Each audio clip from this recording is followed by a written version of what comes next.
Madame la ministre des Solidarités et de la Santé, vous avez annoncé il y a un an ici même le retour à l'équilibre du budget de la sécurité sociale en 2019. Mais il n'en est rien. Le déficit cette année, comme l'année prochaine, excédera 5 milliards d'euros. Si la croissance plus faible que prévu explique en partie la situation, la non-compensation des mesures d'urgence par le budget de l'État est un choix, votre choix politique, qui n'est pas sans conséquences.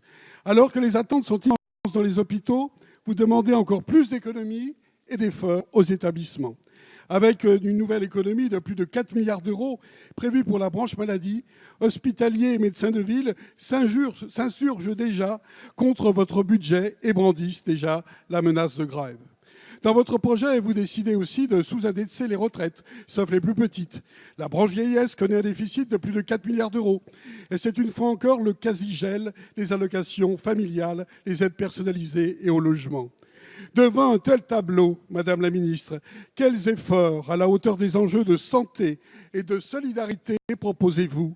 Quelle vision à long terme, avec des objectifs qui nous permettent d'affirmer ensemble une réelle ambition, portez-vous aujourd'hui devant nous?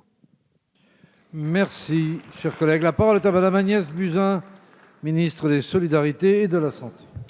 Merci, Monsieur le Président, Mesdames et Messieurs les députés, Monsieur le député Bernard Perreux.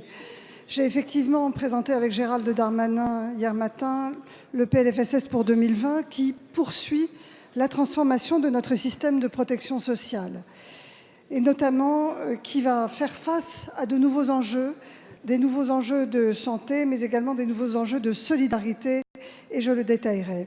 C'est aussi un PLFSS qui prolonge la politique du gouvernement qui consiste à augmenter le pouvoir d'achat des Français et effectivement, il prend acte des mesures d'urgence économique et sociale qui ont été votées dans ce Parlement au mois de décembre. C'est donc un PLFSS qui récompense le travail et qui protège mieux les plus vulnérables. Ces transformations sont rendues possibles grâce à la politique économique et budgétaire très sérieuse menée par le gouvernement depuis 2 ans.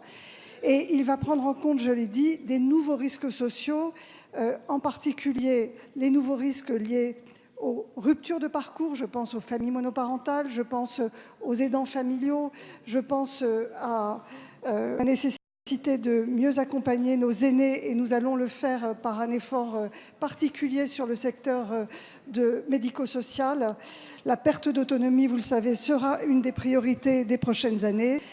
Nous entendons la demande d'un système social plus juste. Le budget tient donc compte de la réponse d'ampleur que le gouvernement doit apporter à ces demandes. Et soyez certains que l'équilibre des comptes sociaux demeure effectivement un objectif de ce gouvernement, mais qui n'aura pas d'impact, notamment, puisque vous le soulignez, sur la situation financière de nos hôpitaux, puisque j'ai garanti d'ores et déjà des tarifs équivalents cette année à ceux qu'ils étaient l'année dernière.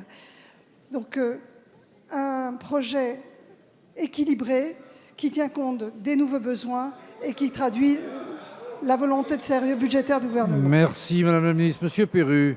Oui, Madame la Ministre, je vous invite à écouter nos hôpitaux qui sont épuisés, besoin de lits, de personnel, de revalorisation salariale. Les attentes sont immenses et aujourd'hui, on voit d'ailleurs un certain nombre de mouvements de grève, hélas, qui sont au fond jour. Et puis, je voudrais aussi parler effectivement des mesures que vous prenez pour le congé des aidants, la rénovation des EHPAD, le recrutement des personnels. Cela est insuffisant, il faut aller plus loin et nous attendons, Madame la Ministre, ce projet de loi grand âge et autonomie. Il nous faut un projet ambitieux avec les financements nécessaires. Quand viendra-t-il? C'est notre attente en tout cas sur ces bancs. Madame la Ministre.